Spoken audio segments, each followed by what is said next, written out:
I am here right now amongst all of my mountaineering type equipment. This is my mountaineering helmet. Have a little GoPro mount right there that I can pop on. I use this sucker going up Mount Rainier, and while I, for a living, run a nonprofit film studio called Knok Studio, we produce film for other nonprofits. And this mountaineering trip really wasn't a charity trip. I wasn't really serving anything as I'm typically used to doing. However, what I found is that a lot of the principles of me taking along my camera on this adventure, strictly adventure trip, is that a lot of the principles that I learned serving out in the jungles of Sierra Leone, those principles and talents and skills that I've learned there translated over into filming on a glacier on the side of Mount Rainier. So I'm going to go through some of those things right here. First, we're going to talk about equipment.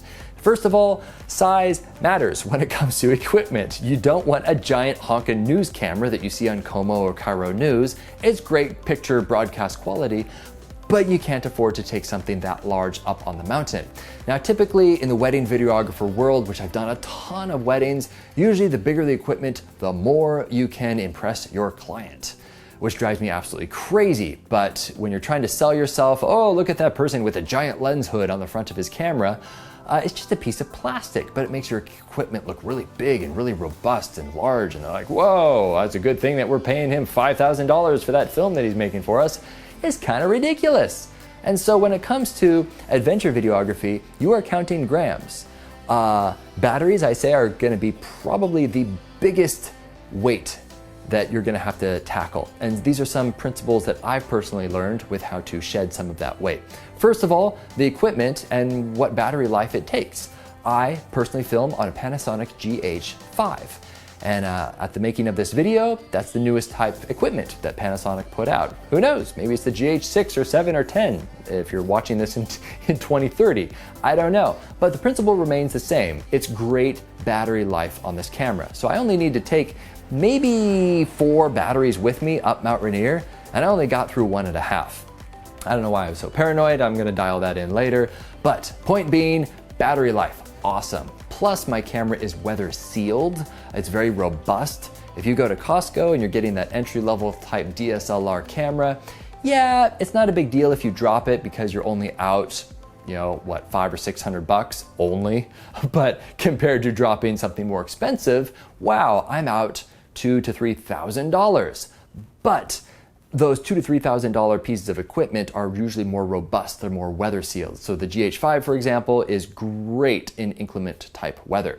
So when I'm filming in Sierra Leone, for example, when I had a cheap camera there and I was filming in these jungles, I got really uncomfortable when I pulled my camera out of the car, which was air conditioned, and it immediately started fogging up. And I was like, what's going on here?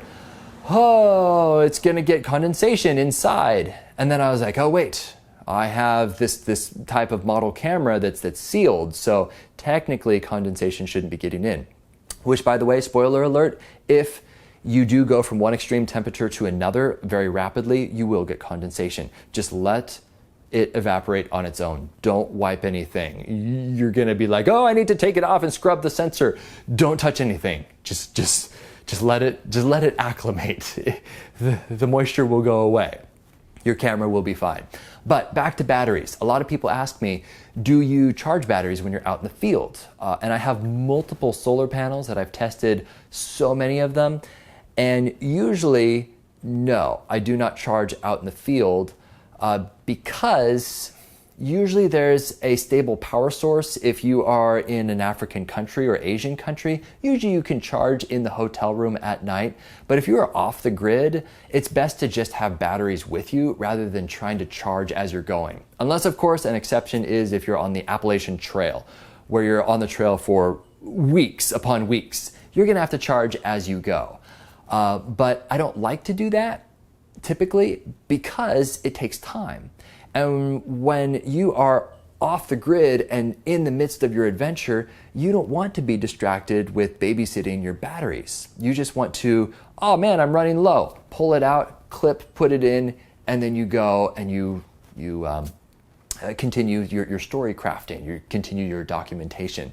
Now, the cool thing about having digital media nowadays, I know, some of you watching this may be like, oh, what are you talking about, old timer? You used to use tapes? Yes, I used to use tapes, and we couldn't afford to bring a whole bunch of tapes with us.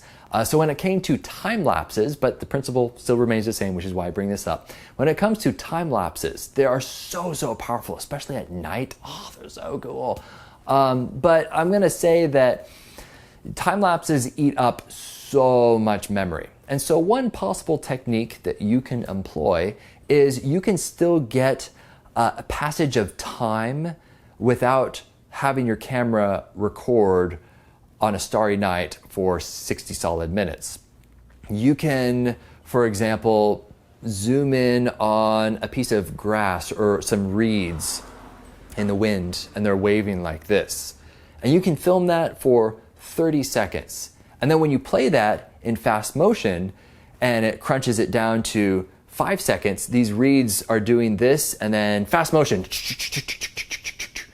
And so that in and of itself is technically a time lapse. And you're showing passage of time, but you're doing so not by eating up all of your battery life and all of your memory in your camera by having it sit there trying to get that sunset go down for 15 minutes. You usually can't afford to do that. So that's one technique that I've employed to show passage of time.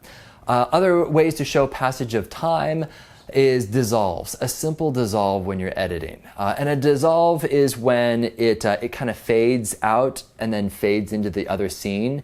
A quick cut does not show passage of time. It's like cut here, no time passed. But when there's a dissolve, like let's paint a picture for you. You go to sleep, you zip up your tent, and it fades to the sun rising. And that fade tells you, oh, we just got through the night. How lovely, how pleasant. And that passage of time is articulated in the dissolve. So if you can't even justify passage of time in your video, you can do it in editing, in post. Isn't that cool? Very exciting. Really quickly, I did also want to touch on the battery life.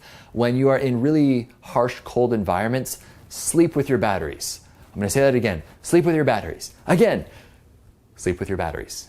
Why is that? I have lost so much battery life out of, the battery falling out of my sleeping bag, or maybe I'm just tired and I leave it in my backpack.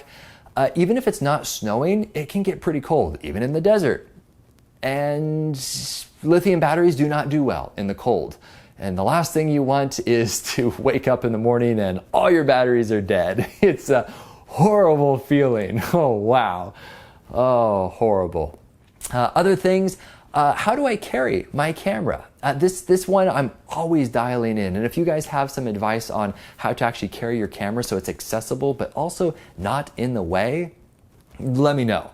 What I have found, and I've tested all sorts of things, mounts on my helmet, mounts on my backpack. Recently, I've really just liked a simple camera strap.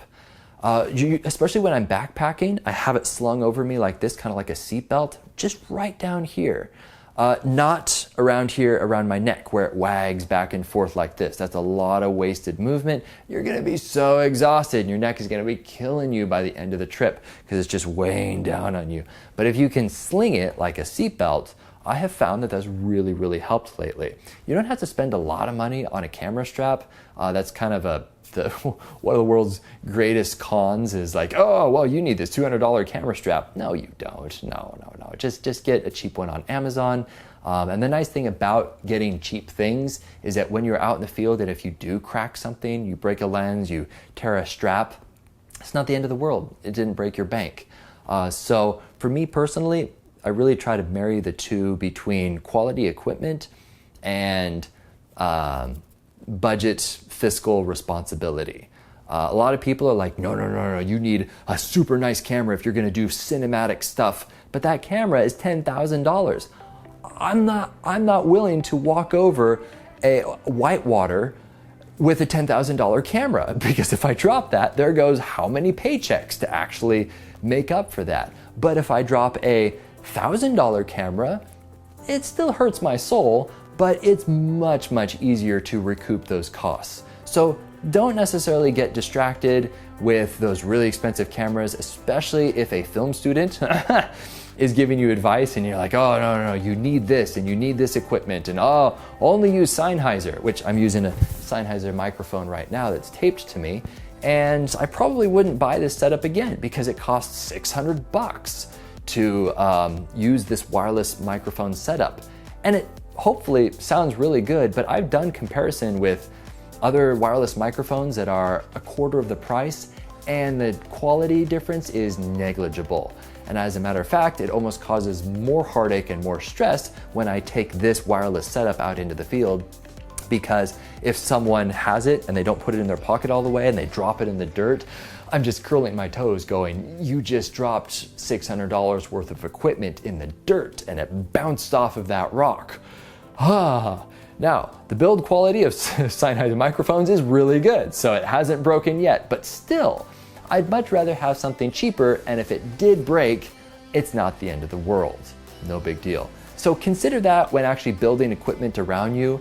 Don't feel obligated to break the bank, but yet at the same time, go with 4K, or if at the watching of this video, if 8K is the standard, future people, is this the truth? Are we going to 8K? I don't know if we are. Is that the standard? But consider that, go with the standard. Don't try to live in the past. Be progressive with your technical thinking. Be progressive with your equipment. Don't be progressive politically. That's a misnomer. They're not being progressive. But anyway, I'm not here to be political. Oh boy, I just alienated half my audience. Sorry guys. Hey, go vote. It's all right. That's all I'm gonna say. So that's it. I hope that these few hints, tips, and tricks on adventure videography have helped you. My name is Bo Shevasu with Knok Studio. We produce film for other nonprofits. If you're curious to follow along with our work and our adventures all over the world, you can find us on Patreon. You can pledge $2 a month, $10 a month, $100 a month. All those funds go towards serving charities and specifically our Megaphone on Mission projects, which are so cool. You gotta go see some of our work. I'm really excited about it.